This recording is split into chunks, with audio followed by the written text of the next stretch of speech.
은퇴라는 단어는 단순히 직장에서 물러난다는 의미를 넘어 삶의 무게중심이 바뀌는 순간을 가리킨다. 오랫동안 몸담아온 일터를 떠난 뒤 맞이하는 시간은 누구에게나 낯설고 또 새로운 계산을 요구한다. 특히 해외에서 긴 세월을 보낸 이들이 고국으로 돌아왔을 때의 충격은 예상보다 훨씬 크다. 달라진 생활비, 변한 사회적 환경, 그리고 노후를 둘러싼 경제적 조건은 그들의 기대와는 다른 풍경을 보여준다. 미국보다 한국이 싸다는 막연한 인식은 실제 생활을 시작한 순간 곧바로 깨지고 만다. 한국의 물가는 단순히 숫자로 환산할 수 없는 생활 구조 속에 녹아 있으며 그것이 곧 씁쓸한 계산서로 다가온다. 70대 중반의 김영호 부부는 30년 가까이 미국에서 살아왔다. 은퇴 후 남은 시간을 친지들과 가까이에서 보내고 싶다는 이유로 한국행을 선택했지만 막상 돌아와 보니 매달 나가는 생활비가 결코 가볍지 않았다. 미국 시절에는 은퇴자 대상 의료보험이 일정 부분 생활을 지탱해 주었지만 한국에서는 건강보험료가 새롭게 산정되며 고정 지출로 떠안게 되었다. 또 한국에서는 사람들과의 관계가 곧 소비로 이어지는 경우가 많아 경조사비, 모임비, 선물 등 예상치 못한 지출이 이어졌다. 부부가 미국에서 단출하게 살 때보다 지출이 오히려 늘어난 것이다. 비슷한 시기에 돌아온 이정자 부부 역시 같은 고민에 빠졌다. 미국에서는 차를 몰고 대형마트를 정기적으로 찾으며 생활비를 절약할 수 있었는데 한국에서는 식자재와 생활용품이 매번 작게 사더라도 합산 비용이 높아졌다. 무엇보다 외식의 비중이 생활 속에서 커지면서 미국에서보다 더 큰 지출을 감당해야 했다. 친척이나 친구들을 만날 때마다 식사 자리가 자연스럽게 따라붙고 오랜만에 돌아온 만큼 초대와 대접이 이어지다 보니 가계부에 붉은 줄이 그어졌다. 한국 생활은 분명 풍요롭고 정이 넘치지만 은퇴자의 지갑을 생각하면 결코 여유롭지 않았다. 반면에 미국에서 생활을 이어가는 은퇴자 박 씨는 한국으로 돌아온 친구들의 이야기를 듣고 고개를 저었다. 그는 미국에서의 생활비가 의료비를 제외하면 오히려 안정적이라고 말했다. 특히 정부 지원금과 연금 체계가 꾸준히 유지되며 노후를 뒷받침해주고 있었고 본인이 직접 관리하는 집 덕분에 주거비 부담이 크지 않았다. 한국으로 돌아간 친구들이 매달 적자를 걱정하는 것과 달리 그는 생활 패턴을 크게 바꾸지 않고도 노후를 유지할 수 있었다. 결국 같은 은퇴자라 해도 선택한 거주지가 어떤 지출 구조를 만드는지에 따라 삶의 무게는 달라진다. 이렇듯 여기민을 선택한 은퇴자들은 한국에서의 생활비 구조에 적응하지 못해 당황하는 경우가 많다. 한국은 주거비를 제외하더라도 의료보험, 교통비, 외식비, 사회적 관계 비용이 복합적으로 얽혀 있으며 이 요소들이 합쳐져 은퇴자의 재정을 압박한다. 많은 이들이 한국이 미국보다 싸다는 오래된 인식을 가지고 귀국하지만 실제로는 생활 방식과 사회적 관계망에 따른 지출 차이가 훨씬 크다. 경제적으로 안정된 노후를 꿈꾸던 이들이 불과 몇 개월 만에 계획을 수정해야 하는 이유도 여기에 있다. 그럼에도 불구하고 한국으로 돌아온 이들이 얻는 무형의 가치 역시 무시할 수 없다. 가족과의 밀접한 관계, 언어적 편안함, 문화적 동질감은 돈으로 환산할 수 없는 자산이다. 하지만 그 소중한 가치가 유지되려면 반드시 현실적인 생활비 관리가 뒷받침되어야 한다. 은퇴자의 삶은 단순히 비용의 많고 적음이 아니라 한정된 자산을 어떻게 쓰며 동시에 어떤 정서적 만족을 얻을 수 있는지에 달려 있다. 그러므로 여기민을 고려하는 은퇴 세대라면 한국의 물가 구조와 은퇴자 특유의 소비 패턴을 사전에 이해하는 것이 필수적이다. 김영호 부부는 결국 생활 방식을 바꾸는 결정을 내렸다. 외식을 줄이고 마트에서 대량으로 사두던 미국식 소비 습관을 버리고 필요한 만큼만 사는 한국식 절약법을 익혔다. 또 경조사 참석도 선별적으로 하며 무조건적인 관계 유지 대신 진정한 만남에 집중했다. 이런 변화는 처음엔 서운함을 남겼지만 시간이 지날수록 노후 재정을 지키는 지혜로 자리 잡았다. 결국 그들의 씁쓸한 계산서는 적응의 기록이 되었고 은퇴 후 삶은 한국의 현실과 타협하며 새로운 균형을 찾아갔다. 은퇴자의 여기민은 단순한 귀국이 아니라 삶의 재정립이다.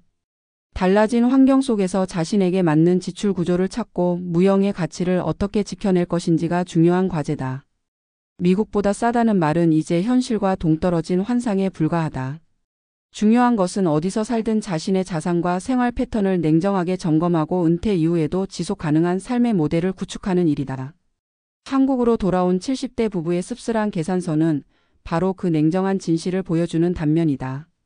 은퇴 후 여기민을 택한 이들의 씁쓸한 계산서는 단순히 개인의 사정으로만 돌릴 수 없는 문제다.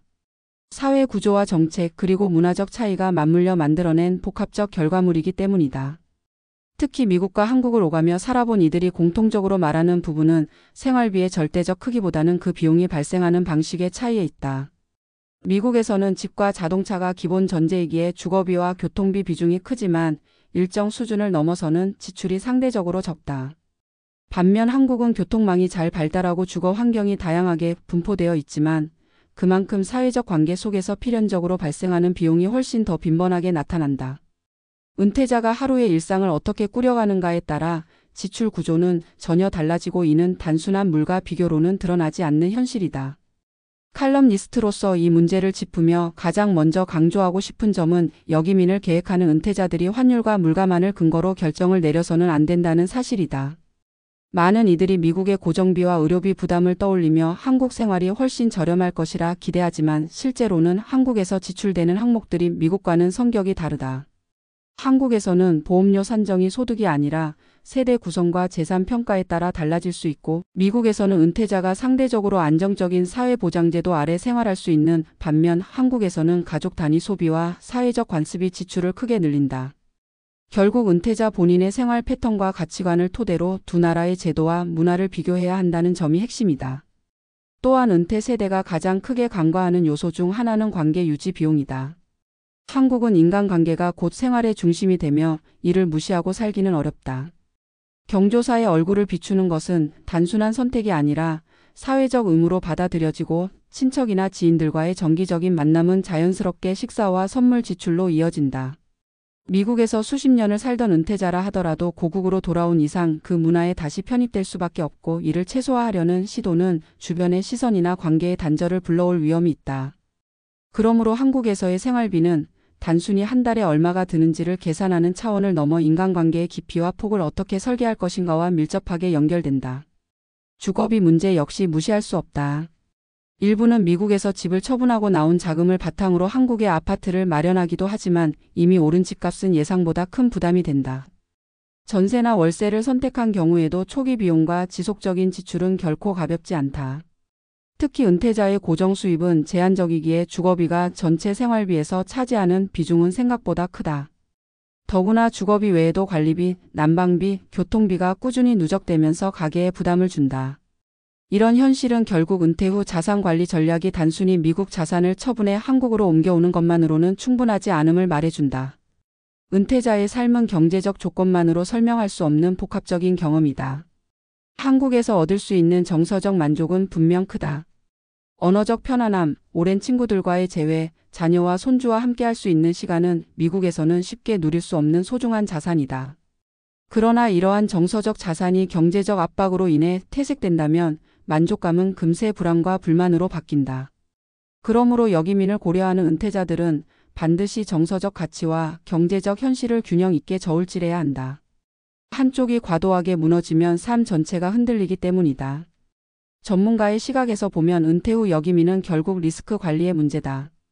해외 생활을 접고 고국으로 돌아온다는 것은 새로운 사회적 규칙에 다시 적응해야 한다는 의미이며 그 과정에서 예상치 못한 비용이 발생하는 것은 당연하다. 따라서 역이민을 고려하는 이들은 귀국 전에 반드시 실제 생활비 시뮬레이션을 해볼 필요가 있다. 단순히 물가 자료를 비교하는 것이 아니라 한국에서의 한 달 살기를 직접 체험하거나 장기간 머물며 실제 지출 구조를 파악하는 방식이 필요하다. 또한 한국에서 받을 수 있는 연금과 사회보험 혜택, 의료비 부담, 주거비 수준을 구체적으로 계산해야 한다. 그래야만 귀국 후 씁쓸한 계산서를 받아들며 후회하는 일을 줄일 수 있다. 한편 정책적인 시사점도 존재한다. 앞으로 고령 이민자들의 역이민은 점점 늘어날 가능성이 크다. 과거에는 경제적 이유로 이민을 떠났지만 이제는 고령화와 가족 관계를 이유로 고국으로 돌아오는 흐름이 나타나고 있다. 그러나 현 제도는 이들의 정착을 충분히 지원하지 못한다. 국민연금 가입 이력이 단절된 경우, 건강보험료가 새롭게 부과되는 경우, 주거 지원이 부족한 경우가 흔하다. 결국 은퇴 세대는 고국으로 돌아왔음에도 불구하고 안정적 노후를 보장받지 못하고 오히려 경제적 불안을 더 크게 느끼게 된다. 이는 개인의 문제가 아니라 사회 전체가 함께 풀어야 할 과제다. 마지막으로 강조하고 싶은 것은 은퇴자의 삶이 단순히 소비와 지출의 균형에 머무르지 않는다는 점이다. 역이민을 택한 이들이 결국 한국 생활에 안착할 수 있는가는 돈만으로는 결정되지 않는다. 사회적 연결망 속에서 의미를 찾고 제한된 자원 속에서 만족을 발견하며 무엇보다 스스로의 생활 방식을 조율해 나갈 수 있는 능력이 필요하다. 미국보다 싸다는 막연한 기대는 허상일 뿐이다. 중요한 것은 어디서 살든 자신에게 맞는 삶의 구조를 만드는 일이자 은퇴 이후에도 지속 가능한 삶을 설계하는 일이다.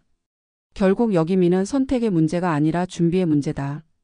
준비 없는 선택은 씁쓸한 계산서로 돌아오지만 철저한 준비와 냉정한 현실 인식은 새로운 고향살이를 다시 삶의 기회로 바꿔준다.